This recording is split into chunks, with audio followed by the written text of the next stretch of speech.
May mga kwentong bayan na masarap pakinggan. Ngunit may mga kwento na mas nais mo nalang ibaon sa limot. Narito ang kwento ni Nina at ng kanyang lola na isang mangkukulam.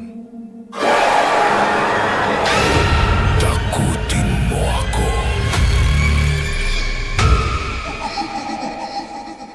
Nung bata pa si Nina, lumaki siya sa isang maliit na baryo sa paanan ng bundok, ang baryo Sinukuan. Sa kanilang lugar, ang pangalan ng kanyang Lola Elena ay isang sumpa. Si Lola Elena ay isang mangkukulam. Bata pa lang si Nina, alam na niyang takot ang mga tao sa kanyang lola.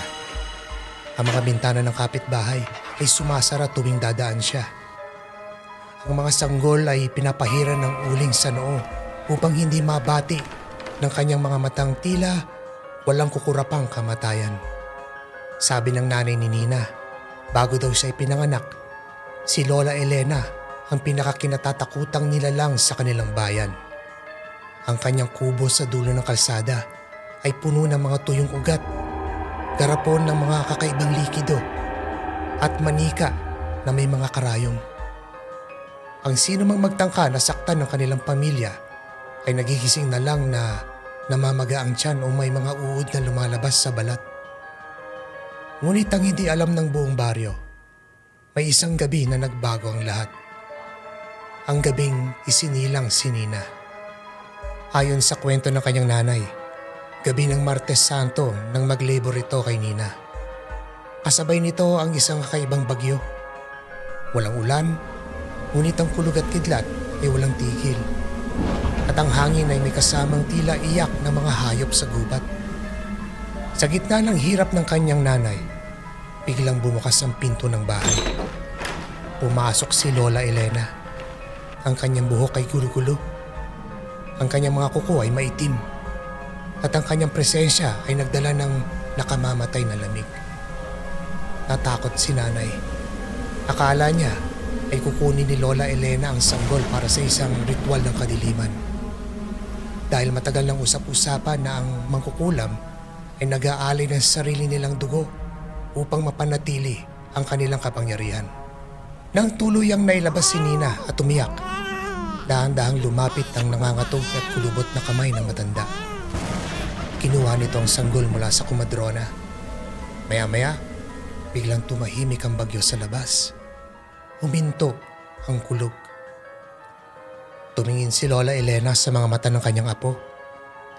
Si Nina ang kauna-unahan niyang apo. At sa kauna-unahang pagkakataon, sa loob ng ilang dekada, may pumatak na luha mula sa mga matang dati ay puro galit lang ang laman. Ang aking apo, bulong niya, ang aking dugo. Mula ng gabing yon, nagbago si Lola Elena. Hindi niya tuluyang iniwan ang kanyang mga kagamitan. Ngunit ang kanyang kapangyarihan ay nagkaroon ng ibang direksyon. Sa tuwing bibisita si Nina sa kanyang kubo nung siya'y 7 taong gulang pa lang, hindi takot ang nararamdaman ng bata kundi labis na pag-aaruga. "Huwag mo nga hawakan ng garapong yan, bunso." Malambing na pagsuway nito kay Nina habang itinuturo ang isang itim na likido. Inaabutan na lang ng matanda ng matatamis na prutas at kinakwentuhan tungkol sa kagubatan ang batang si Nina. Para kay Nina, siya ay isang mapagmahal na lola na nagluluto ng kanyang paboritong merienda. Ngunit para sa iba, isa pa rin siyang kampo ng kadiliman. May isang beses na may nagtangkang magnakaw sa kanilang mga alagang hayop at tinulak si Nina ng magnanakaw nang harangin niya ito. Kinaumagahan, ang magnanakaw na yon ay natagpuan sa tapat ng kanilang bakod. Hindi na makapagsalita. Nakatitig sa langit at ang buong katawan ay natatakpan ng mga pantal na hugis-uod. Alam ni Nina na gawa yon ng kanyang lola upang ipaghiganti siya. "Walang sino mga hawak sa aking apo," madalas niyang sabihin habang sinusuklayan ang buhok ng apo. Ang kanyang boses ay nagiging matalim, tila may kasamang bulong ng ibang nilalang. "Kahit ang kamatayan, lalabanan ko para sa iyo, apo." Pumanaw si Lola Elena noong 19 na taong gulang na si Nina. Bago siya bawian ng buhay, pinatawag siya ng matanda na mag-isa sa kanyang kwarto. Ang amoy ng kandila at luma ng tuyong dahon ay bumabalot sa paligid. Hawak ni Lola Elena ang kamay ni Nina na mas lalong naging malamig. May inabot siyang isang maliit na kwintas na may itim na bato. "Ito ang aking huling proteksyon sa iyo, Apo," mahina niyang sabi. Habang ang kanyang mga mata ay tila nakikita mga bagay na hindi nakikita ni Nina sa sulok ng silid. "Marami akong naging kaaway sa mundong ito at sa kabilang buhay. Kapag wala na ako, may mga magtatangkang kumuha sa iyo para magiganti sa akin. Huwag mong aalisin ang kwintas na ito, bilin ng matanda."